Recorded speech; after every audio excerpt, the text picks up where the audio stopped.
Hello everyone, exam warrior में आप सभी का स्वागत है।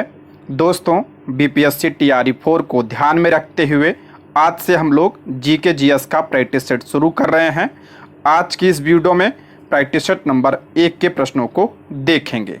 दोस्तों, इसमें आपको इतिहास, भूगोल, विज्ञान, EVS, polity, Bihar special, GK GS और करंट अफेयर के प्रश्न देखने को मिलेंगे। दोस्तों, इसमें सभी प्रश्न एनसीईआरटी और एससीईआरटी से लिए गए हैं, जो कि आपकी परीक्षा के दृष्टि से बहुत ही इम्पोर्टेंट है। और यह video PRT 6 to 8, TGT, PhD सभी के लिए महत्वपूर्ण है, तो आप लोग वीडियो को लास्ट तक ध्यान से ज़रूर देखिएगा।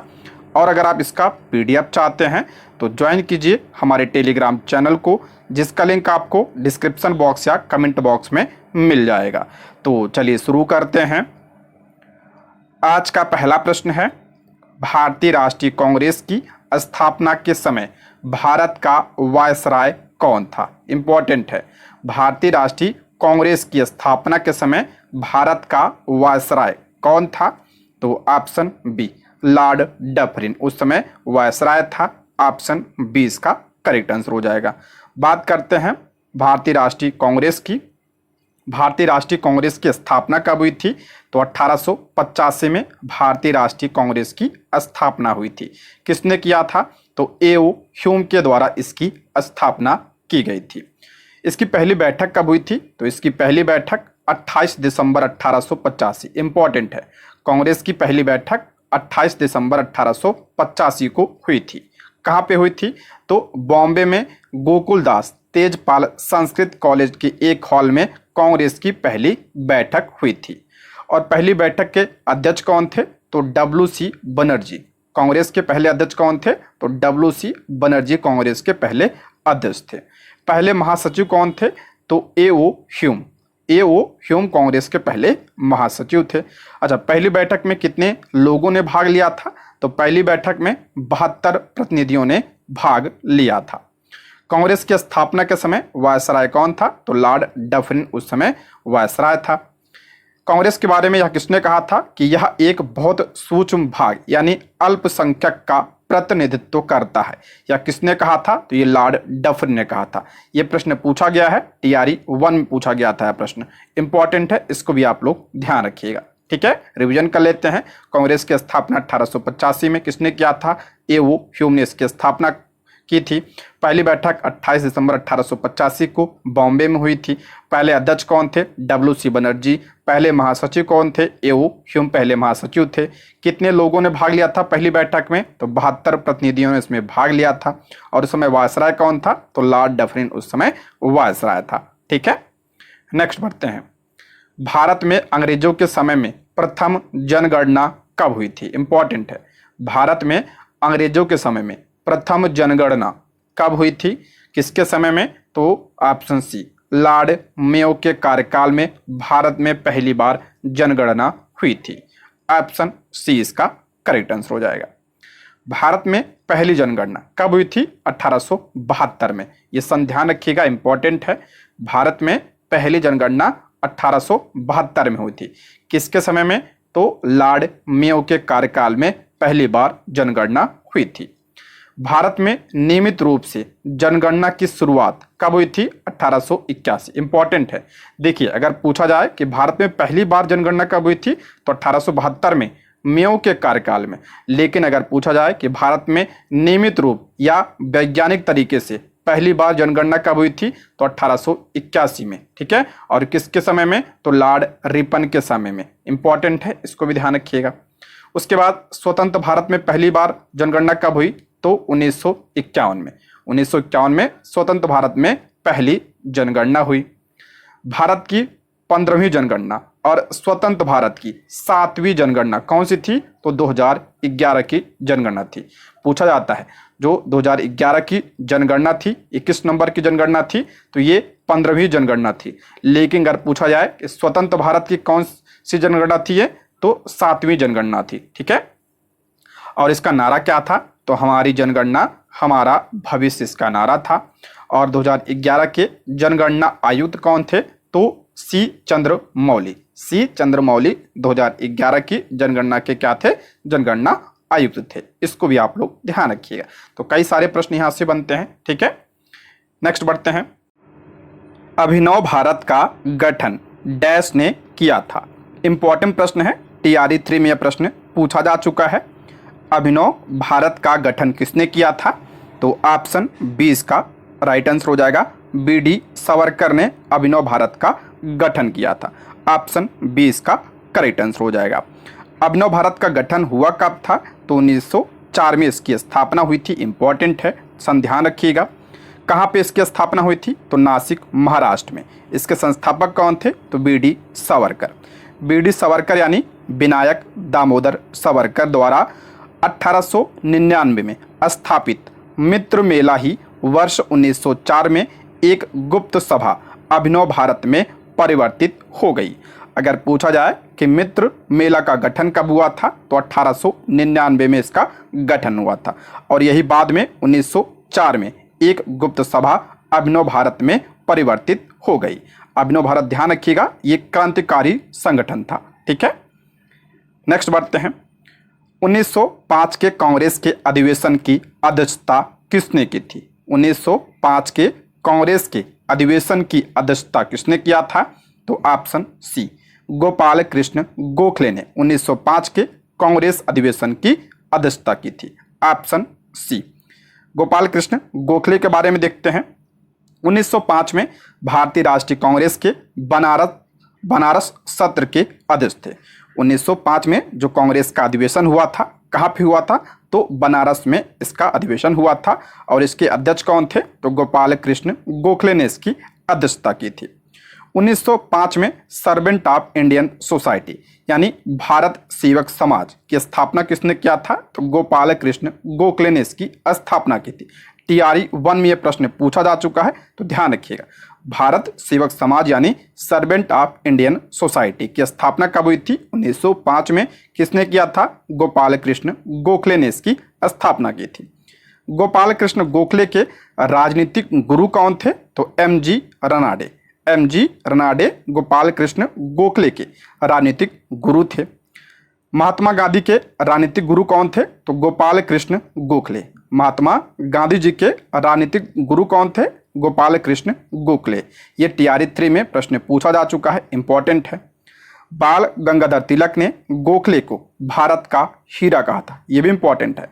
बाल गंगाधर तिलक ने गोपाल कृष्ण गोखले को भारत का हीरा कहा था। तो सारे पॉइंट इंपॉर्टेंट है, यहाँ से कई सारे प्रश्न बनते हैं, इसको ध्यान रखिएगा। नेक्स्ट है, निम्नलिखित में से किसे 1938 और 1939 में भारतीय राष्ट्रीय कांग्रेस के अध्यक्ष के रूप में चुना गया था? मोस्ट इंपॉर्टेंट प्रश्न है। निम्नलिखित में से किसे 1938 और 1939 में भारतीय राष्ट्रीय कांग्रेस के अध्यक्ष के रूप में चुना गया था? तो ऑप्शन ए सुभाष चंद्र बोस को। ऑप्शन ए इसका करेक्ट आंसर हो जाएगा। डिटेल से देखते हैं, इंपॉर्टेंट है, ध्यान से देखिएगा, यहाँ से कई सारे प्रश्न बनते हैं। 1938 के हरिपुरा अधिवेशन की अध्यक्षता सुभाष चंद्र बोस ने की थी। 1938 का जो कांग्रेस का अधिवेशन हुआ था, कहाँ पे हुआ था? ये ध्यान रखिएगा, हरिपुरा में हुआ था और इसके अध्यक्ष कौन थे? तो सुभाष चंद्र बोस ने इसकी अध्यक्षता की थी। उसके बाद 1939 में कांग्रेस का अधिवेशन कहाँ पे होता है? तो त्रिपुरा में इसका अधिवेशन होता है। सुभाष चंद्र बोस ने भारतीय राष्ट्रीय कांग्रेस के अध्यक्ष पद के लिए चुनाव लड़ा। वे निर्वाचित हो गए, लेकिन महात्मा गांधी के साथ मतभेदों के कारण उन्हें इस्तीफा देना पड़ा। गांधी जी ने सरदार पटेल के साथ अध्यक्ष पद के लिए पट्टाभी सीतारमैया का समर्थन किया था। मोस्ट इंपॉर्टेंट है, ये पूछा जाता है कि गांधी जी ने किसका समर्थन किया था अध्यक्ष पद के लिए 1939 में? तो पट्टाभी सीतारमैया का। सुभाष चंद्र बोस के इस्तीफे के बाद डॉक्टर राजेंद्र प्रसाद को अध्यक्ष के रूप में चुना गया था। मोस्ट इंपॉर्टेंट है। देखिए, त्रिपुरी अधिवेशन कब हुआ? 1939 में। इसमें कौन कौन खड़ा हुआ? सुभाष चंद्र बोस और पट्टाभी सीतारमैया। और विजयी कौन हुआ? सुभाष चंद्र बोस। लेकिन मतभेद होने के कारण उन्होंने इस्तीफा दे दिया और इस्तीफा देने के बाद ध्यान रखिएगा किसकी स्थापना किया था? तो फॉरवर्ड ब्लॉक की स्थापना 1939 में सुभाष चंद्र बोस ने किया था। और इस्तीफा देने के बाद कांग्रेस पद की अध्यक्षता किसने की थी? तो डॉक्टर राजेंद्र प्रसाद ने। ठीक है, ये पॉइंट भी आप लोग ध्यान रखिएगा। नेक्स्ट है, कांग्रेस ने भारत के लिए पूर्ण स्वराज या पूर्ण स्वतंत्रता की मांग को कब औपचारिक रूप दिया? कांग्रेस ने भारत के लिए पूर्ण स्वराज या पूर्ण स्वतंत्रता की मांग को कब औपचारिक रूप दिया? तो इसका राइट आंसर हो जाएगा ऑप्शन बी, दिसंबर 1929 में। ऑप्शन बी इसका करेक्ट आंसर हो जाएगा। देखते हैं 1929 का जो कांग्रेस का अधिवेशन हुआ था उसके बारे में देखते हैं। यह अधिवेशन बहुत महत्वपूर्ण था क्योंकि इस लाहौर अधिवेशन में प्रमुख पार्टी भारतीय राष्ट्रीय कांग्रेस ने पूर्ण स्वराज या पूर्ण स्वतंत्रता का संकल्प लिया था। इंपॉर्टेंट है, 1929 का जो कांग्रेस का अधिवेशन हुआ था कहाँ पे हुआ था? तो लाहौर में इसका अधिवेशन हुआ था और इसमें कांग्रेस ने पूर्ण स्वराज का प्रस्ताव पारित किया था। 1929 के भारतीय राष्ट्रीय कांग्रेस के लाहौर अधिवेशन की अध्यक्षता किसने की थी? यह भी इंपॉर्टेंट है, जवाहरलाल नेहरू ने इसकी अध्यक्षता की थी। 26 जनवरी 1930 को एक सार्वजनिक घोषणा की गई, एक ऐसा दिन जिसे कांग्रेस पार्टी ने भारतीयों से स्वतंत्रता दिवस के रूप में मनाने का आग्रह किया। ठीक है, इसको भी आप लोग ध्यान रखिएगा। नेक्स्ट है, निम्नलिखित में से बंगाल के किस कांग्रेस नेता के कट्टरपंथी उद्देश्य थे? निम्नलिखित में से बंगाल के किस कांग्रेस नेता के कट्टरपंथी उद्देश्य थे? तो इसका राइट आंसर हो जाएगा option A, Bipin Chandra Pal. Option A इसका करेक्ट आंसर हो जाएगा। कट्टरपंथी यानी गरम दल के नेता के बारे में इसमें पूछा गया है। कांग्रेस में नरमपंथियों की नरम नीतियों के कारण भाव कट्टरपंथी राष्ट्रवादियों का उदय हुआ, जिन्हें गरम दल कहा जाने लगा। इस प्रकार राष्ट्रवादी आंदोलन का पहला चरण यानी उदारवादी चरण, पहला चरण कौन सा था? उदारवादी चरण। एक तरफ कांग्रेस के खिलाफ सरकार की प्रतिक्रिया और दूसरी तरफ 1907 में कांग्रेस में विभाजन के साथ समाप्त हुई। जो राष्ट्रवादी आंदोलन का पहला चरण था कौन सा? उदारवादी चरण। ये कब से कब था? तो 1885 से लेकर 1905 तक माना जाता है। ठीक है, इसलिए 1905 से 1918 के बाद की अवधि को उत्साही राष्ट्रवादियों या गरम दल के युग के रूप में संदर्भित किया जा सकता है। लाला लाजपत राय, बाल गंगाधर तिलक और बिपिन चंद्र पाल यानी लाल, बाल और पाल इस कट्टरपंथी समूह के महत्वपूर्ण नेता थे, यानी गरम दल के नेता थे। ठीक है, नेक्स्ट है, गांधी इरविन समझौता भारत के निम्नलिखित में से किस आंदोलन से संबंधित था? मोस्ट इंपॉर्टेंट प्रश्न है, पूछा गया प्रश्न है। गांधी इरविन समझौता भारत के निम्नलिखित में से किस आंदोलन से संबंधित था? तो इसका राइट आंसर हो जाएगा ऑप्शन बी, सविनय अवज्ञा आंदोलन। ऑप्शन बी इसका राइट आंसर हो जाएगा। देखते हैं इसके बारे में। गांधी इरविन समझौता भारत के सविनय अवज्ञा आंदोलन से संबंधित था। इस समझौते पर 5 मार्च 1931 को महात्मा गांधी और लॉर्ड इरविन ने हस्ताक्षर किए थे। मोस्ट इंपॉर्टेंट है, गांधी इरविन समझौता कब हुआ था? तो 5 मार्च 1931 को गांधी इरविन समझौता हुआ था। इसे दिल्ली समझौता के नाम से भी जाना जाता है। लंदन में आयोजित दूसरे गोलमेज सम्मेलन से पहले इस पर हस्ताक्षर किए गए थे। कब? 5 मार्च 1931 को। गांधी इरविन समझौते के अनुसार गांधी जी ने सविनय अवज्ञा आंदोलन स्थगित कर दिया और दूसरे गोलमेज सम्मेलन में भाग लेने के लिए सहमत हुए। गांधी इरविन समझौते की प्रस्तावित शर्तें क्या थी? भारतीय राष्ट्रीय कांग्रेस द्वारा दूसरे गोलमेज सम्मेलन में भाग लेना। यह प्रश्न पूछा जाता है कि कांग्रेस ने किस गोलमेज सम्मेलन में भाग लिया था? तो दूसरे गोलमेज सम्मेलन में भाग लिया था। और कांग्रेस की तरफ से कौन भाग लिया था? तो महात्मा गांधी जी ने भाग लिया था। ठीक है, इसको भी ध्यान रखिएगा। और क्या था इसमें? नमक पर लगने वाले कर को हटाना, भारत सरकार द्वारा जारी भारतीय राष्ट्रीय कांग्रेस की गतिविधियों पर अंकुश लगाने वाले सभी अध्यादेशों को वापस लेना, नमक यानी जो साल्ट सत्याग्रह को वापस लेना इसमें प्रस्तावित था। ठीक है, गांधी इरविन समझौते में। ठीक, नेक्स्ट है, आंध्र महिला सभा के संस्थापक कौन थे? आंध्र महिला सभा की स्थापना किसने किया था? तो ऑप्शन बी, दुर्गाबाई देशमुख ने। ऑप्शन बी इसका करेक्ट आंसर हो जाएगा। देखते हैं, दुर्गाबाई देशमुख आंध्र महिला सभा की संस्थापक थी। दुर्गाबाई देशमुख को ध्यान रखिएगा आयरन लेडी के रूप में जाना जाता है। ठीक है, इन्हें आयरन लेडी कहा जाता है। उन्होंने मद्रास में सविनय अवज्ञा आंदोलन के दौरान नमक सत्याग्रह का आयोजन किया और उन्हें कैद कर लिया गया। वह आंध्र महिला सभा संस्थानों और अन्य महत्वपूर्ण सामाजिक कल्याण संगठनों की संस्थापक थी।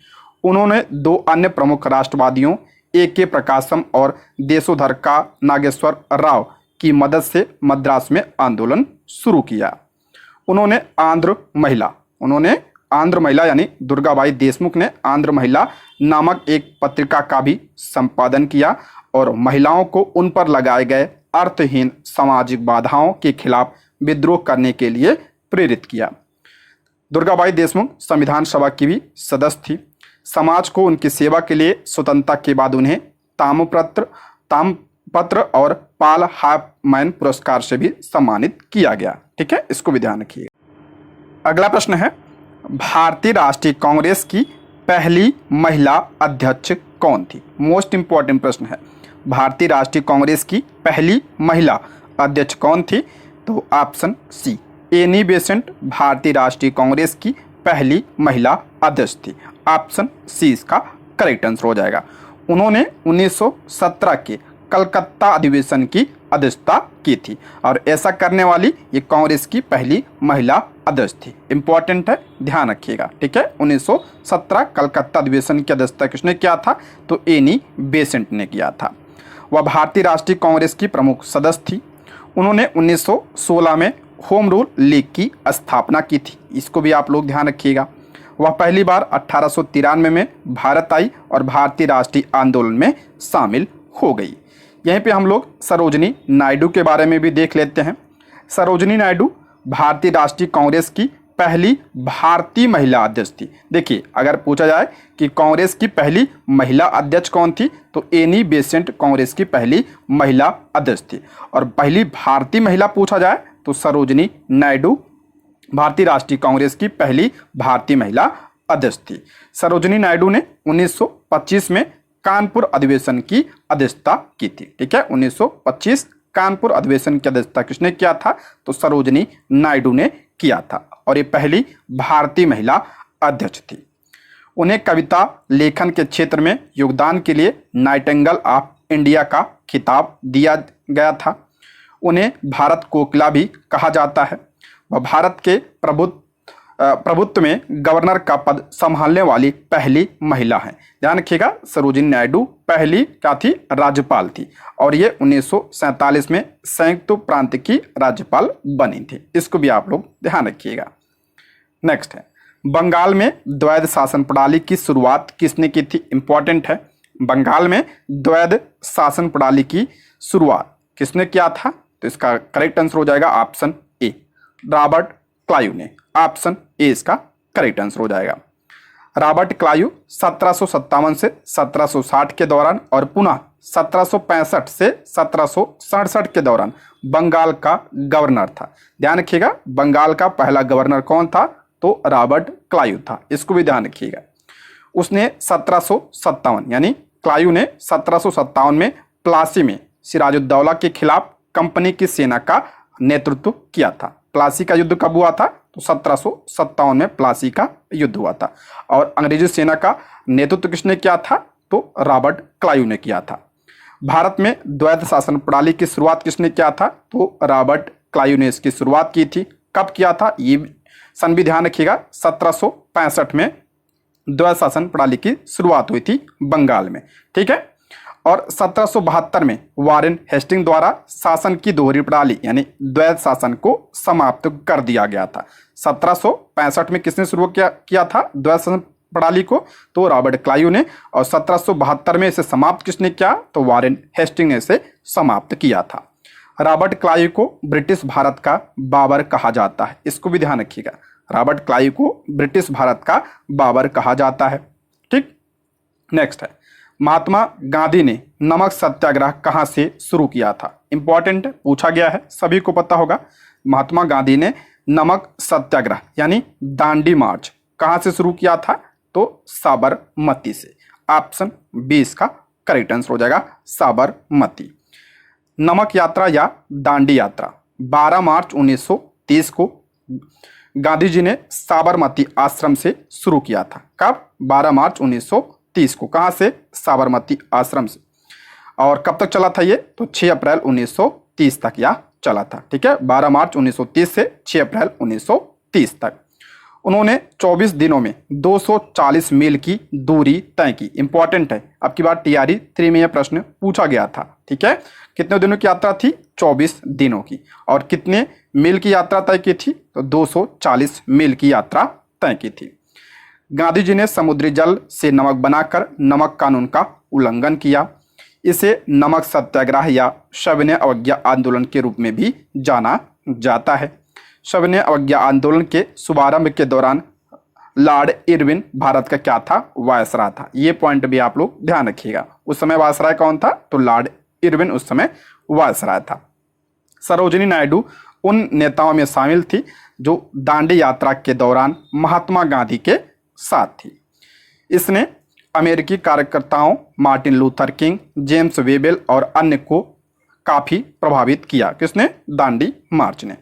इसे सफेद बहती नदी, दांडी मार्च को सफेद बहती नदी के रूप में भी जाना जाता है, क्योंकि सभी लोगों ने सफेद खादी पहनकर मार्च में भाग लिया था। ठीक है, गांधी जी ने इसे गरीब आदमी का संघर्ष कहा था। ये पॉइंट भी आप लोग ध्यान रखिएगा। दांडी मार्च को गांधी जी ने गरीब आदमी का संघर्ष कहा था। दोस्तों, यदि आप हमारे चैनल पर नए हैं तो प्लीज चैनल को सब्सक्राइब करें, और अगर आपको वीडियो पसंद आती है तो लाइक, शेयर और कमेंट भी करें। और कोई सुझाव हो तो आप लोग कमेंट बॉक्स में जरूर बताइएगा। ठीक है, नेक्स्ट देखते हैं। बंगाल में सामाजिक धार्मिक सुधारों में अग्रदूत आत्मीय सभा की स्थापना किसने की थी? इंपॉर्टेंट है, आत्मीय सभा की स्थापना किसने किया था? तो इसका राइट आंसर हो जाएगा ऑप्शन सी, राजा राम मोहन राय ने आत्मीय सभा की स्थापना की थी। ऑप्शन सी इसका करेक्ट आंसर हो जाएगा। राजा राम मोहन राय ने कोलकाता में वर्ष 1815 में बंगाल में सामाजिक धार्मिक सुधारों में एक अग्रदूत संगठन आत्मीय सभा की स्थापना की थी। कब? 1815 में। यह एक दार्शनिक चर्चा मंडली थी जहां सामाजिक सुधारों के लिए विचारों की ओर अग्रसर होने वाली बहसें और चर्चाएं होती थी। ठीक है, आत्मीय सभा की स्थापना किसने किया था? राजा राम मोहन राय ने इसकी स्थापना की थी 1815 में। राजा राम मोहन राय की बात कर लेते हैं। इन्होंने 1828 में ब्रह्म समाज की स्थापना भी की थी। ये पॉइंट भी आप लोग ध्यान रखिएगा। और इन्हें राजा की उपाधि किसने दिया था? तो अकबर द्वितीय ने राजा राम मोहन राय को राजा की उपाधि दी थी, अकबर द्वितीय ने। ठीक है, नेक्स्ट बढ़ते हैं। वारेन हेस्टिंग किस वर्ष भारत में यानी बंगाल के पहले गवर्नर जनरल बने? इंपॉर्टेंट है, वारेन हेस्टिंग पहले गवर्नर जनरल बने। कब बने थे? तो 1773 में बने थे। ठीक है, ऑप्शन सी इसका राइट आंसर हो जाए। वारेन हेस्टिंग बंगाल के पहले गवर्नर जनरल कब बने थे? तो 1773 में बने थे। देखते हैं इसके बारे में। अगर पूछा जाए कि बंगाल का पहला गवर्नर कौन था, ध्यान रखिएगा, बंगाल का पहला गवर्नर कौन था? तो लॉर्ड क्लाइव बंगाल का पहला गवर्नर था। और बंगाल का पहला गवर्नर जनरल पूछा जाए तब क्या होगा? वारेन हेस्टिंग था।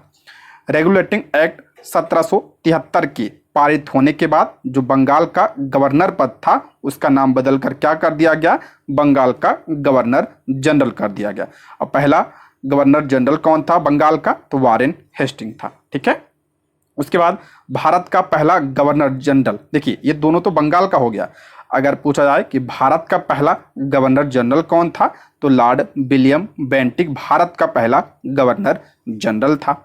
उसके बाद भारत का प्रथम वायसराय कौन था? तो लॉर्ड कैनिंग भारत का प्रथम वायसराय था। स्वतंत्र भारत के प्रथम गवर्नर जनरल एवं अंतिम ब्रिटिश वायसराय कौन था? तो लॉर्ड विलियम बेंटिक था। ये सारे पॉइंट इंपॉर्टेंट है। ठीक है, और स्वतंत्र भारत के प्रथम और अंतिम भारतीय गवर्नर जनरल कौन थे? तो चक्रवर्ती राजगोपालाचारी। ठीक है, मोस्ट इंपॉर्टेंट है ये सारे। नेक्स्ट है, रॉबर्ट क्लाइव ने हिंदुस्तान का नक्शे तैयार करने का काम किसे सौंपा था? रॉबर्ट क्लाइव ने हिंदुस्तान का नक्शा तैयार करने का काम किसे सौंपा था? तो जेम्स रेनले को सौंपा था। ठीक है, ऑप्शन ए इसका करेक्ट आंसर हो जाएगा। एनसीईआरटी में दिया है, इसको ध्यान रखिएगा। रॉबर्ट क्लाइव ने रेनेले को हिंदुस्तान का नक्शा तैयार करने का काम सौंपा था। भारत पर अंग्रेजों की विजय के समर्थक रेनेले को वर्चस्व स्थापित करने की प्रक्रिया में नक्शे तैयार करना बहुत महत्वपूर्ण लगता था। नेक्स्ट है, इंकलाब जिंदाबाद का नारा किसने दिया था? इंपॉर्टेंट है, पूछा गया प्रश्न, टीआरई 2 में पूछा गया था ये। इंकलाब जिंदाबाद का नारा किसने दिया था? ध्यान रखिएगा, हसरत मोहानी ने। ऑप्शन सी इसका राइट आंसर हो जाएगा। इंकलाब जिंदाबाद का नारा किसने दिया था? हसरत मोहानी ने दिया था। मौलाना हसरत मोहानी, जिन्होंने पहली बार वर्ष 1921 में इस नारे की शुरुआत की थी, एक प्रसिद्ध स्वतंत्रता सेनानी और उर्दू कवि थे। मौलाना हसरत मोहानी क्या थे? स्वतंत्रता सेनानी थे और उर्दू कवि थे।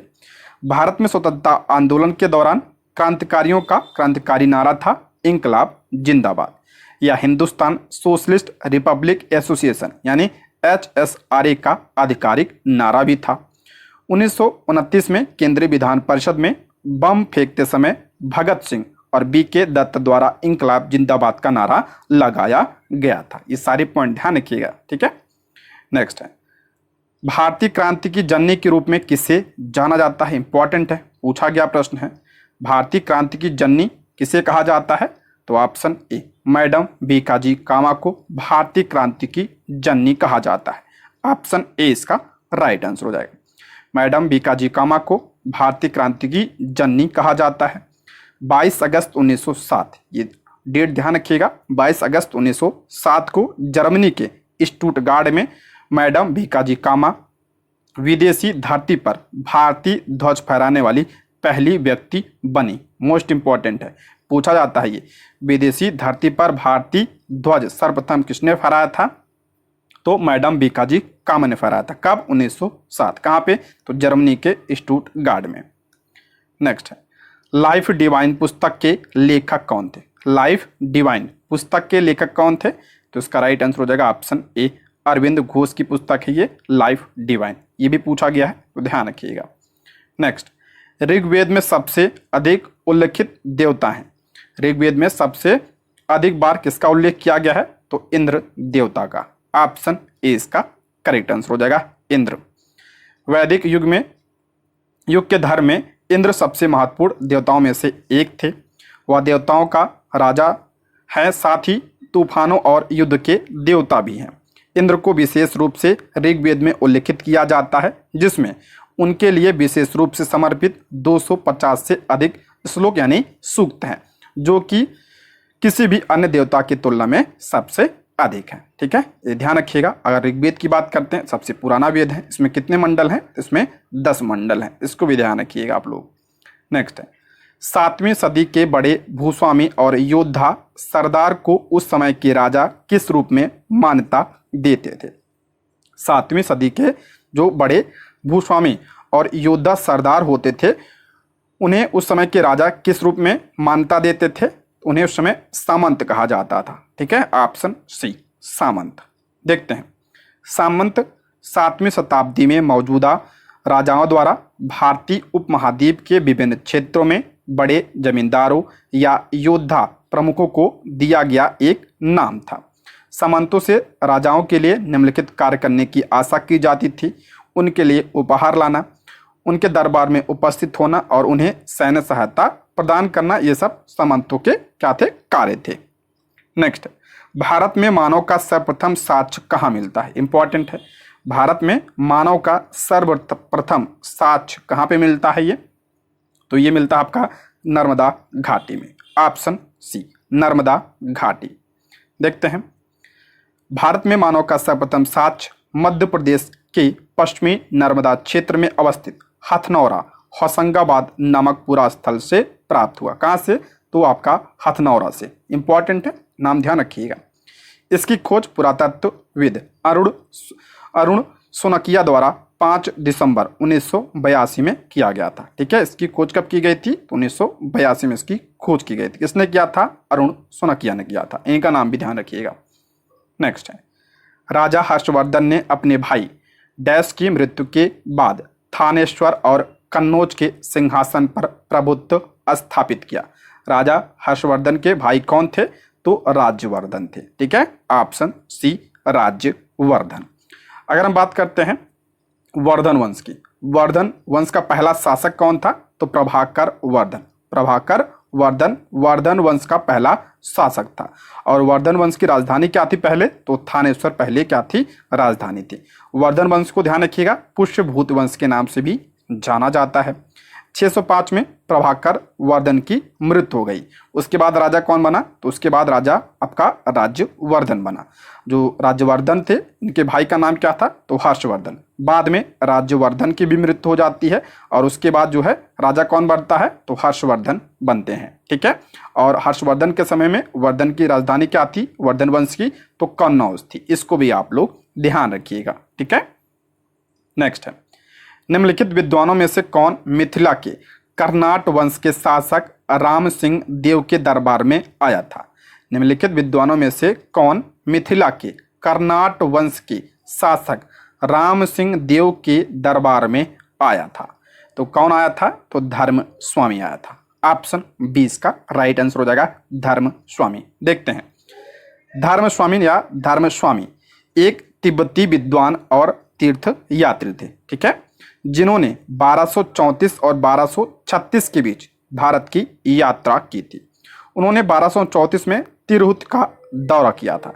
धर्मस्वामी के भारत दौरे का उद्देश्य बोध गया का दौरा करना और भारतीय विद्वानों के साथ बौद्ध ग्रंथों का अध्ययन करना था। हालांकि जब वह भारत पहुंचा तब तक पूरी भारत में बौद्ध स्थल क्या हो चुके थे? नष्ट हो चुके थे।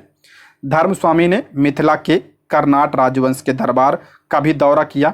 उस समय शासक कौन था कर्नाट वंश का? तो राम सिंह देव था। ठीक, उन्होंने राम सिंह देव को उनके साथ शिष्टाचार के साथ व्यवहार करने और यहाँ तक कि उन्हें बौद्ध होने के बावजूद महल के पुजारी की भूमिका की पेशकश करने के रूप में वर्णित किया। ठीक है, नेक्स्ट है, चोल वंश की स्थापना निम्नलिखित शासकों में से किसके द्वारा की गई थी? चोल वंश की स्थापना किसने किया था? तो विजयालय ने चोल वंश की स्थापना की थी। ऑप्शन सी इसका करेक्ट आंसर हो जाएगा। नेक्स्ट है, निम्नलिखित गुप्त शासकों में से किसने विक्रमादित्य की उपाधि धारण की थी? इंपॉर्टेंट है, किस गुप्त शासक ने विक्रमादित्य की उपाधि धारण की थी? तो ऑप्शन सी चंद्रगुप्त द्वितीय ने। ऑप्शन सी इसका करेक्ट आंसर हो जाएगा। भारत में गुप्त साम्राज्य के तीसरे शासक चंद्रगुप्त द्वितीय 375 से 415 ईस्वी को विक्रमादित्य के नाम से भी जाना जाता है। चंद्रगुप्त द्वितीय को विक्रमादित्य के नाम से भी जाना जाता है। चंद्रगुप्त द्वितीय को गुप्त वंश के सबसे महान शासकों में से एक माना जाता है। शक्कू पर विजय प्राप्त करने के बाद उन्होंने विक्रमादित्य की उपाधि धारण की थी। ये पॉइंट भी आप लोग ध्यान रखिएगा। भारतीय इतिहास में बाद में कई अन्य राजाओं ने भी विक्रमादित्य की उपाधि धारण की, जैसे आपका हेमचंद्र जिसे हेमू के नाम से भी जाना जाता है, इसने भी जो है विक्रमादित्य की उपाधि धारण की थी बाद में। ठीक है, नेक्स्ट है, पित्ताशय में उपस्थित पत्थर यानी पथरी निम्नलिखित में से किसका पाचन प्रभावित करता है? जो पित्ताशय में पथरी होता है या किसका पाचन प्रभावित करता है? तो ध्यान रखिएगा, ये वसा का पाचन प्रभावित करता है। ऑप्शन क्या हो जाएगा? 20 का करेक्ट आंसर हो जाएगा। देखते हैं इसके बारे में। पित्ताशय क्या होता है? तो इसमें आपका पित्त रस का भंडारण होता है और ये जो पित्त रस होता है इसका स्राव कहाँ से होता है? यकृत से होता है। ये पॉइंट ध्यान रखिएगा, पित्त रस का स्राव कहाँ से होता है? यकृत से होता है। और इसका भंडारण कहाँ पे होता है? तो पित्ताशय में इसका भंडारण होता है। पित्ताशय के अंदर पित्त अवयवों के संघनन से बना हुआ रवाकृत जमाव ही क्या होता है? पित्त की पथरी होता है। पित्त की पथरी वसा युक्त भोजन के पाचन में समस्या उत्पन्न कर सकती है। जो आपका पित्तरस होता है ये क्या करता है? वसा को छोटे छोटे टुकड़ों में विभाजित करता है, इसलिए जो है जब पथरी हो जाती है तो वसा के पाचन में समस्या उत्पन्न होती है। ठीक है, नेक्स्ट है, सुक्रोज के जल अपघटन से बनता है। सुक्रोज के जल अपघटन से क्या बनता है? तो ऑप्शन सी ग्लूकोज बनता है और क्या बनता है? फ्रक्टोज बनता है। ऑप्शन सी इसका राइट आंसर हो जाएगा। सुक्रोज के जल अपघटन से ग्लूकोज और फ्रक्टोज बनता है। सुक्रोज एक डाइसैकेराइड जिसमें एक ग्लूकोज अणु और एक फ्रक्टोज अणु होता है। सुक्रोज जल अपघटन जो सुक्रोज का जल अपघटन होता है ये आपका सुक्रेज या इन्वर्टेज एंजाइम द्वारा होता है। सुक्रोज के जल अपघटन की अभिक्रिया इस प्रकार है। ये आपका क्या है, अभिक्रिया है, इसको आप लोग देख लीजिएगा। ठीक है, ये आपका क्या है, सुक्रोज है। उसके बाद यहाँ पे अपक्रिया होती है, ये आपका ग्लूकोज है और ये क्या, फ्रक्टोज है। ठीक, नेक्स्ट है, मानव शरीर में पाचन का अधिकांश भाग किस अंग में संपन्न होता है। इंपॉर्टेंट है, मानव शरीर में पाचन का अधिकांश भाग किस अंग में संपन्न होता है। तो सबसे ज्यादा आपका ऑप्शन सी, छोटी आंत में। ऑप्शन सी इसका करेक्ट आंसर हो जाएगा। मानव शरीर में पाचन का अधिकांश भाग छोटी आंत में संपन्न होता है। इसके अलावा पचे हुए पदार्थों का अवशोषण मुख्यतः छोटी आंत में ही होता है। हालांकि भोजन का पाचन जो है कहाँ से शुरू होता है, तो यहाँ मुख से शुरू होता है भोजन का पाचन, और कहाँ तक चलता है, तो बड़ी आंत तक चलता है। ठीक है, ये पॉइंट आप लोग ध्यान रखिएगा। ठीक, नेक्स्ट है, निम्नलिखित में से कौन सा गर्म रक्त वाला जानवर है। इंपॉर्टेंट है, इससे संबंधित एक प्रश्न तैयारी 3 में पूछा गया था, पीआरटी में। देखते हैं, निम्न में से कौन सा गर्म रक्त वाला जानवर है। तो इसमें गर्म रक्त वाला कौन सा है, तो चमगादड़ है। ऑप्शन सी, चमगादड़। देखते हैं ये होता क्या है। गर्म रक्त वाले जानवर के बारे में देखते हैं। गर्म रक्त वाले जानवर वे होते हैं जो अपने शरीर के आंतरिक तापमान को बनाए रखने की क्षमता रखते हैं। इन जानवरों के शरीर का तापमान बाहरी वातावरण में तापमान के उतार चढ़ाव के साथ बहुत ज़्यादा नहीं बदलता है। यानी क्या होता है, इनका तापमान स्थिर रहता है। ठीक है, जैसे आपका पक्षी हो गया, स्तनधारी और पक्षी जैसे मनुष्य। ठीक है, ये क्या आपका गर्म रक्त वाला जानवर है। ठीक है, ये उदाहरण ध्यान रखिएगा। पक्षी और स्तनधारी ये क्या होते हैं, ये गर्म रक्त वाले जानवर होते हैं। और ये जो ठंडे रक्त वाले यानी शीत रक्त वाले कौन से होते हैं, वे अपने आंतरिक शरीर के तापमान को स्थिर नहीं रखते हैं। ठीक है, इसमें क्या होता है, तापमान स्थिर रहता है, आंतरिक तापमान, लेकिन इसमें स्थिर नहीं रहता है। और बाहरी पर्यावरण के तापमान में परिवर्तन के साथ अपने तापमान को क्या करते हैं, ये बदल लेते हैं। ठीक है, शीत रक्त वाले जैसे आपका मछली हो गया, सरीसृप हो गया, उभयचर हो गया, कीट हो गया, ये सब कैसे हैं, तो ये आपका शीत रक्त वाले जानवर हैं। उदाहरण ध्यान रखिएगा, उदाहरण से ही प्रश्न पूछा जाता है। ठीक है, नेक्स्ट है, वाहनों में लगे साइड मिरर किस प्रकार के दर्पण होते हैं। वाहनों में जो साइड मिरर होता है उसमें किस प्रकार के दर्पण का प्रयोग होता है, टीआरई 3 में पूछा गया प्रश्न है। तो इसका राइट आंसर हो जाएगा ऑप्शन ए, उत्तल दर्पण का प्रयोग होता है साइड मिरर में। ठीक है, उत्तल दर्पण का इस्तेमाल कारों, ट्रकों और बसों के साइड व्यू मिरर के रूप में किया जाता है। उत्तल दर्पण बड़े क्षेत्र की वस्तुओं का छोटा प्रतिबिंब बनाता है। ये ध्यान रखिएगा, उत्तल दर्पण कैसा प्रतिबिंब बनाता है, छोटा प्रतिबिंब बनाता है। उत्तल दर्पण का दृष्टि क्षेत्र बहुत ज़्यादा होता है क्योंकि यह बाहर की ओर वक्रित होता है। देखिए ये आपका क्या है, ये वक्रित होता है बाहर की ओर। ठीक है, उत्तल दर्पण हमेशा सीधा प्रतिबिंब बनाता है। उत्तल दर्पण हमेशा क्या करता है, सीधा प्रतिबिंब बनाता है और छोटा बनाता है। ठीक है, उत्तल दर्पण की वजह से ड्राइवर अपने पीछे के बड़े क्षेत्र को देख पाता है और सुरक्षित रूप से गाड़ी चला पाता है। इसलिए उत्तल दर्पण का प्रयोग किया जाता है गाड़ियों के साइड मिरर में। ठीक है, नेक्स्ट बढ़ते हैं, खाद्य श्रृंखला के किस स्तर में सबसे अधिक ऊर्जा होती है। मोस्ट इंपॉर्टेंट है, पूछ रहा है खाद्य श्रृंखला के किस स्तर में सबसे अधिक ऊर्जा होती है। सबसे अधिक ऊर्जा किस में होती है, उत्पादक में होती है। तो ऑप्शन 20 का राइट आंसर हो जाएगा। ठीक है, उत्पादक यानी प्रथम पोषी, खाद्य श्रृंखला के प्रथम पोषी स्तर यानी उत्पादक। देखिए उत्पादक क्या होता है, ये प्रथम पोषी होता है। ठीक है, में सबसे अधिक ऊर्जा होती है। उत्पादक प्रकाश संश्लेषक जीव होते हैं, जैसे कि आपका पादप हो गया, प्लवक हो गया, हरे पौधे हो गए, शैवाल और कुछ प्रकार के बैक्टीरिया।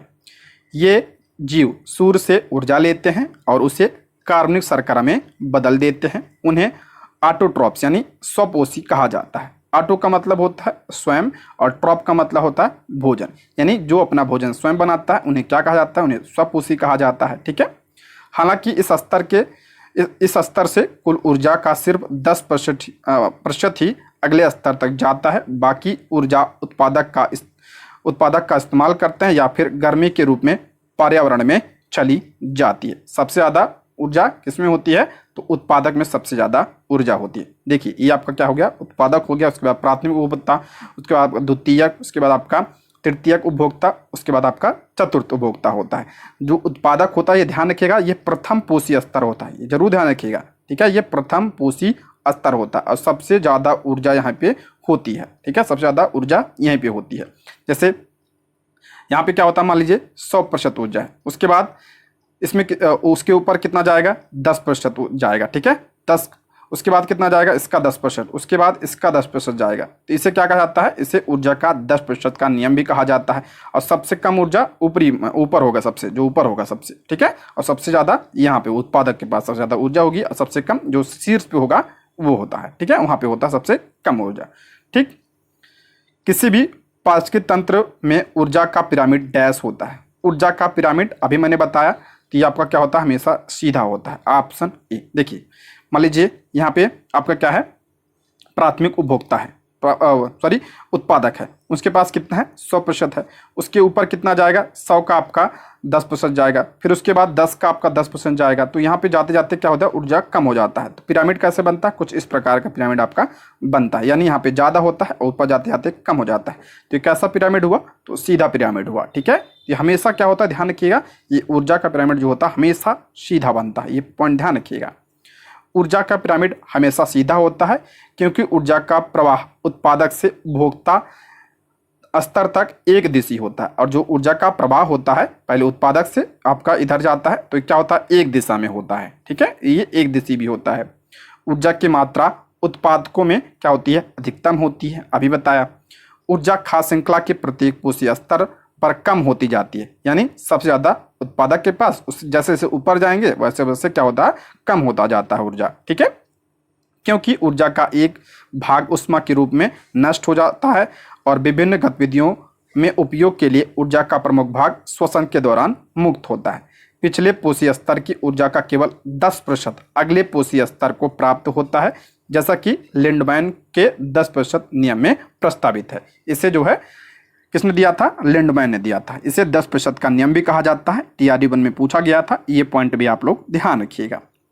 नेक्स्ट है, कारगिल किस नदी के किनारे पर स्थित है? TRD 3 में प्रश्न पूछा गया है। कारगिल जो है किस नदी के किनारे पर स्थित है? तो सुरू नदी के किनारे पर यह स्थित है, ऑप्शन सी। नेक्स्ट है, कारगिल शहर सुरू नदी की घाटी के बीचों बीच स्थित है। ध्यान रखिएगा, जो सुरू नदी है ये किसकी सहायक नदी है? तो ये सिंधु नदी की सहायक नदी है, ठीक है। ये पॉइंट भी आप लोग ध्यान रखिएगा, जो भारत के लद्दाख के कारगिल जिले से होकर पाकिस्तान के गिलगित बल्टिस्तान में बहती है। नेक्स्ट है, दाब का एसआई मात्रक क्या होता है? इंपॉर्टेंट है ये, दाब का एसआई मात्रक पूछ रहा है, क्या होता है? तो दाब का एसआई मात्रक पास्कल होता है, ऑप्शन बी, पास्कल। दाब का एसआई मात्रक पास्कल है और इसे पीए द्वारा निरूपित किया जाता है। अच्छा, दाब बराबर क्या होता है? तो दाब बराबर बल बटे क्षेत्रफल होता है, ठीक है। बल बटे क्षेत्रफल। बल का मात्रक क्या होता है? न्यूटन होता है। क्षेत्रफल का आपका क्या होता है? तो मीटर स्क्वायर होता है, ठीक है। ये पॉइंट भी आप लोग ध्यान रखिएगा, इसको क्या कहा जाता है? पास्कल कहा जाता है, ठीक है। नेक्स्ट है,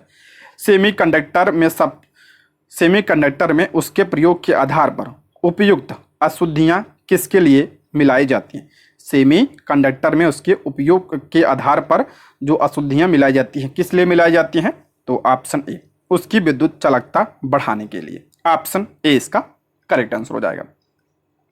अर्धचालक पदार्थों की विद्युत चालकता ताप के बढ़ाने पर बढ़ती है और ताप की घटाने पर क्या होती है? घटती है। ये पॉइंट ध्यान रखिएगा, जो अर्धचालक होते हैं यानी सेमीकंडक्टर होते हैं, इनकी जो विद्युत चालकता होती है ताप के बढ़ाने पर बढ़ती है और ताप के घटाने पर क्या होती है? घटती है। परण शून्य ताप पर अर्धचालक पदार्थ आदर्श अचालक की भांति व्यवहार करते हैं। ये पॉइंट भी ध्यान रखिएगा। अर्धचालक पदार्थ कौन कौन से हैं? जैसे आपका सिलिकॉन हो गया, जर्मेनियम हो गया, गैलियम हो गया, ये सब क्या है? तो सेमीकंडक्टर के उदाहरण है, ठीक है। नेक्स्ट है, हाइड्रोजन बम आधारित रिएक्टर बनाया था। हाइड्रोजन बम जो है किस पर आधारित होता है? तो ये नाभिकीय संलयन पर आधारित होता है, ठीक है। हाइड्रोजन बम नाभिकीय संलयन पर आधारित होता है। हाइड्रोजन बम, इस बम का निर्माण एडवर्ड टेलर ने किया था। इस बम का आविष्कार अमेरिकी वैज्ञानिक द्वारा 1952 में किया गया था और ये नाभिकीय संलयन की प्रक्रिया पर आधारित है। ये ध्यान रखिए, बीपीएससी के द्वारा पूछा गया है ये। नेक्स्ट है, फ्यूज किस सिद्धांत पर कार्य करता है? टीआरई 3 में पूछा गया था। जो फ्यूज होता है, कर्म जो लगता है, किस सिद्धांत पर कार्य करता है ये? तो ऑप्शन बी, विद्युत धारा द्वारा उत्पन्न उष्मा। ऑप्शन बी इसका करेक्ट आंसर हो जाएगा। देखते हैं इसके बारे में। एक फ्यूज विद्युत धारा के उष्मीय प्रभाव के सिद्धांत पर कार्य करता है। फ्यूज तार का प्रयोग वैद्युत परिपथ में शॉर्ट सर्किट या अतिभारण के दौरान उपकरणों को क्षतिग्रस्त होने से बचाने के लिए इसका प्रयोग किया जाता है, जिसका अभिलाषण गुण उच्च प्रतिरोधकता तथा निम्न गलनांक होना चाहिए। फ्यूज तार का गुण क्या होना चाहिए? इसका प्रतिरोध उच्च होना चाहिए और गलनांक क्या होना चाहिए? निम्न होना चाहिए। फ्यूज तार उच्च प्रतिरोध के कारण ही अत्यधिक धारा प्रवाह के दौरान तापमान के बढ़ जाने के कारण क्या होता है? पिघल जाता है। ठीक, नेक्स्ट है, निम्नलिखित में से कौन सी एक समिति ने नागरिकों के मूल कर्तव्य को 1976 में सम्मिलित करने की अनुशंसा की थी? मोस्ट इंपॉर्टेंट प्रश्न है। मूल कर्तव्य को किस समिति की सिफारिश पर 1976 में सम्मिलित किया गया था? तो इसका राइट आंसर हो जाएगा ऑप्शन बी, सरदार स्वर्ण सिंह समिति की सिफारिश पर इसे जोड़ा गया था। ऑप्शन बी इसका राइट आंसर हो जाएगा। अच्छा, किस संविधान संशोधन के द्वारा मूल कर्तव्य को संविधान में शामिल किया गया? तो 42वां संविधान संशोधन 1976 के द्वारा इसे संविधान में शामिल किया गया। मूल कर्तव्य किस देश के संविधान से लिया गया है? तो रूस के संविधान से इसे लिया गया है। इसको भी आप लोग ध्यान रखिएगा। ठीक है, और किस समिति की सिफारिश पर? तो सरदार स्वर्ण सिंह समिति की सिफारिश पर इसे शामिल किया गया है। किस भाग में है ये? तो भाग 4A, भाग 4A में यह शामिल किया गया है। और किस आर्टिकल में है ये? तो 51A। भाग पूछा जाए तो 4A, आर्टिकल पूछा जाए तो 51A में से सूचीबद्ध किया गया है। जब ये शामिल किया गया था तो कितने मूल कर्तव्य थे? तो 10 मूल कर्तव्य थे। वर्तमान में कितने मूल कर्तव्य हैं? 11 मूल कर्तव्य हैं। 11वां कब जोड़ा गया? तो ध्यान रखिएगा, 86वें संविधान संशोधन अधिनियम 2002 के माध्यम से 11वां मूल कर्तव्य जोड़ा गया। ठीक है, वर्तमान कितने हैं? तो 11 हैं। कई सारे प्रश्न यहाँ से बनते हैं, तो ध्यान रखिएगा। नेक्स्ट है, यह किसने कहा है प्रजातंत्र यानी लोकतंत्र ऐसा शासन है जिसमें प्रत्येक व्यक्ति भाग लेता है? इंपॉर्टेंट है, टीआरई 3 के पॉलिटी सेक्शन में पूछा गया है, 6 to 8 में इंपॉर्टेंट प्रश्न है ये। किसने कहा कि प्रजातंत्र ऐसा शासन है जिसमें प्रत्येक व्यक्ति भाग लेता है? तो ये सीले ने कहा था। ठीक है, ऑप्शन सी इसका राइट आंसर हो जाएगा, सीले। नेक्स्ट है, भारतीय संविधान को वकीलों का स्वर्ग, ये भी आपका टीआरई 3 6 to 8 पॉलिटी में पूछा गया है। भारतीय संविधान को वकीलों का स्वर्ग किसने कहा? तो ऑप्शन सी, आइवर जेनिंग्स ने। ऑप्शन क्या हो जाएगा? सी इसका करेक्ट आंसर हो जाएगा। सर विलियम आइवर जेनिंग्स एक ब्रिटिश वकील और अकादमिक थे। उन्होंने भारत के संविधान को वकीलों का स्वर्ग कहा क्योंकि संविधान निर्माताओं द्वारा अपनाई गई कानूनी भाषा और वाक्यांश विज्ञान इसे एक जटिल दस्तावेज बनाता है। इसकी लंबाई और विस्तृत कानूनी भाषा के कारण यह भारतीय संविधान की आलोचना है। ठीक है, इन्होंने आलोचना की थी। नेक्स्ट बढ़ते हैं, निम्नलिखित में से कौन प्रांतीय संविधान समिति का अध्यक्ष था? मोस्ट इंपॉर्टेंट है, पूछा गया है ये। प्रांतीय संविधान समिति का अध्यक्ष कौन था? तो सरदार पटेल। ऑप्शन सी, सरदार वल्लभ भाई पटेल। देखिए, केंद्रीय शक्ति समिति के अध्यक्ष कौन थे? जवाहरलाल नेहरू थे। केंद्रीय संविधान समिति के अध्यक्ष कौन थे? जवाहरलाल नेहरू थे। प्रांतीय संविधान समिति के अध्यक्ष कौन थे? सरदार पटेल थे। प्रारूप समिति के अध्यक्ष सभी को पता होगा, इंपॉर्टेंट है, डॉक्टर भीमराव अंबेडकर जी थे। मौलिक अधिकारों, अल्पसंख्यकों और जनजाति बहिष्कृत क्षेत्रों पर सलाहकार समिति के अध्यक्ष सरदार पटेल थे। और तदर्थ राष्ट्रीय ध्वज समिति के अध्यक्ष कौन थे? डॉक्टर राजेंद्र प्रसाद थे। इनको भी आप लोग ध्यान रखिएगा, इंपॉर्टेंट है ये। नेक्स्ट है, निम्नलिखित में से किस वर्ष में समान पारिश्रमिक अधिनियम पारित किया गया था? कई बार बीपीएससी के द्वारा पूछा गया है, इंपॉर्टेंट है ये। निम्नलिखित में से किस वर्ष में समान पारिश्रमिक अधिनियम पारित किया गया था? तो ये आपका 1976 में पारित किया गया था। ठीक है, ऑप्शन सी।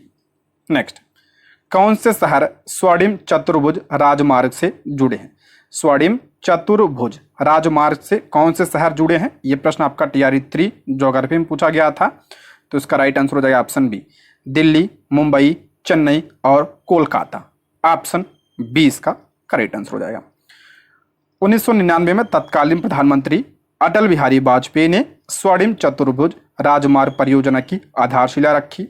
स्वर्णिम चतुर्भुज भारत की सबसे लंबी सड़क परियोजना है और दुनिया का 5वां सबसे बड़ा लंबा राजमार्ग है।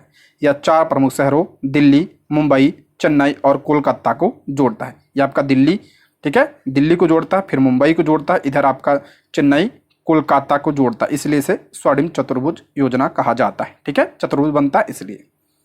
नेक्स्ट है, निम्नलिखित में से कौन सा एक कवक मुर्गी रोग है? इंपॉर्टेंट है, टीआरई 3 में पूछा गया प्रश्न है ये। निम्नलिखित में से कौन सा एक कवक मुर्गी रोग है? तो इसका राइट आंसर हो जाएगा ऑप्शन सी, कैंडियासिस। ये कवक के द्वारा होता है। ठीक है, ऑप्शन सी इसका करेक्ट आंसर हो जाएगा, बाकी वायरस के द्वारा होते हैं।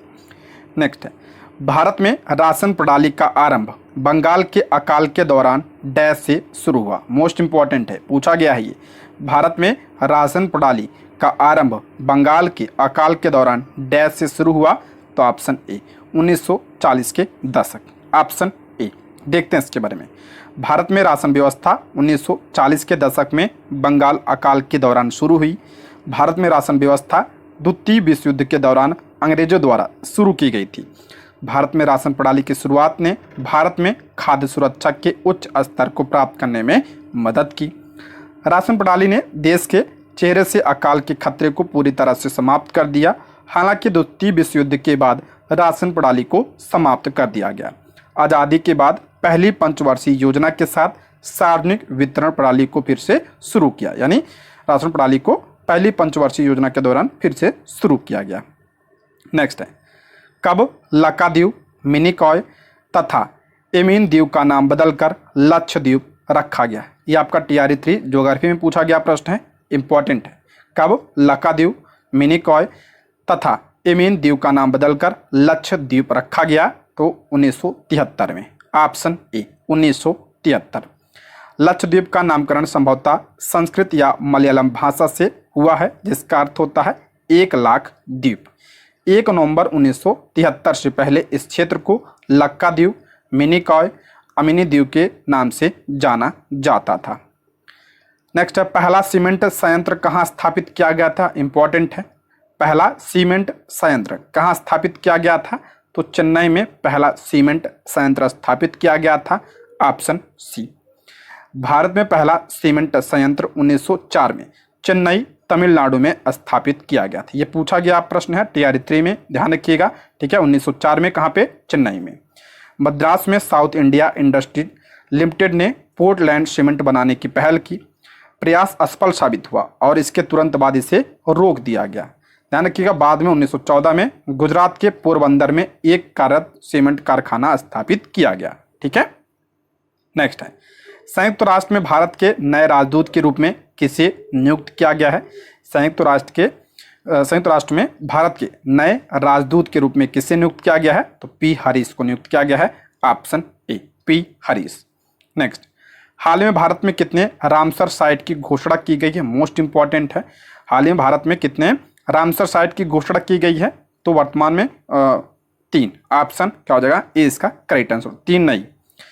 पर्यावरण, वन और जलवायु परिवर्तन मंत्री भूपेंद्र यादव ने हाल ही में बताया कि भारत ने रामसर साइट नेटवर्क में 3 और साइटें जोड़ी हैं। इसके साथ भारत में रामसर साइट की कुल संख्या कितनी हो गई है? 85 हो गई। मोस्ट इंपॉर्टेंट है, ध्यान रखिएगा। कौन कौन सी जोड़ी गई है? तो 2 तमिलनाडु की हैं, जिसमें आपका नंजरायन पक्षी अभ्यारण्य और कांजूवेली पक्षी अभ्यारण्य शामिल है। इन दोनों का नाम ध्यान रखिएगा, काजूवेली और नंजरायन पक्षी अभ्यारण्य। ये कहाँ पे है? तमिलनाडु में। और एक मध्य प्रदेश का, जिसका नाम क्या है? तवा जलाशय। ठीक है, तो टोटल कितनी है वर्तमान में? 85 रामसर साइट है। नेक्स्ट है, पेरिस पैरा ओलंपिक्स 2024 के उद्घाटन समारोह के लिए भारत के ध्वजवाहक के रूप में किसे चुना गया? इंपॉर्टेंट है। पेरिस पैरा ओलंपिक आज से शुरू हो रहा है, इसलिए इंपॉर्टेंट है ये। पेरिस पैरा ओलंपिक 2024 के उद्घाटन समारोह के लिए भारत के ध्वजवाहक कौन बने हैं? तो सुमित अंतिल बने हैं। ऑप्शन सी इसका करेक्ट आंसर हो जाएगा सुमित अंतिल। नेक्स्ट है, केंद्र शासित प्रदेश लद्दाख में कितने नए जिले बनाए जाने की घोषणा की गई? लद्दाख में कितने नए जिले बनाए जाने की घोषणा की गई है? तो 5 नए जिले। ऑप्शन बी इसका राइट आंसर हो जाएगा। कौन कौन से जिले हैं वो? जास्कर, द्रास, साम, नुब्रा और चांगथांग। ये आपका क्या है? 5 नए जिले हैं। वर्तमान में कितने हैं? तो 2 ही हैं। कौन कौन से? लेह और कारगिल। ये 2 जिले हैं वर्तमान में लद्दाख में। अगर ये जो बन जाते हैं पांचों तो टोटल कितने हो जाएंगे? तो लद्दाख में 7 जिले हो जाएंगे। ठीक है, तो दोस्तों आज ही पहली क्लास है इसलिए इसमें आप 85 प्रश्न। वीडियो कैसी लगी आप लोग कमेंट बॉक्स में ज़रूर बताइएगा। ठीक, थैंक यू फॉर वॉचिंग।